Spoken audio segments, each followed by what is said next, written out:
14. juuni on meie rahvuslikus mälus leinapäev. Kahjuks ei ole see ainus.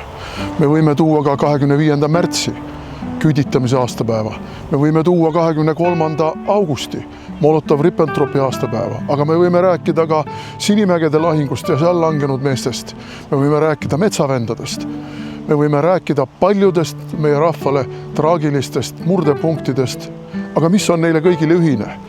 Neile kõigile on ühine see, et võõrvõim on olnud see, kes on püüdnud Eesti rahvast kaardilt ja ajaloost ja olemasolust üldse ära pühkida. Ja meil on alati küsimus, kas see kõik võib korduda. Me oleme rajanud siia Maarjamäele kompleksi, et see meie mälust ei kustuks, et me ei usaldaks võõraid võime.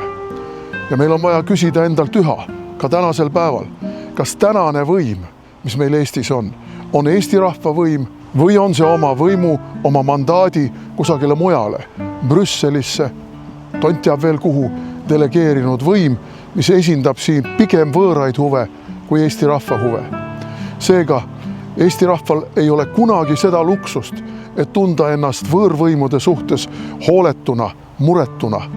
Meil on alati vaja meeles pidada, võõrvõim ei taha, et meie eestlased olemas oleksime.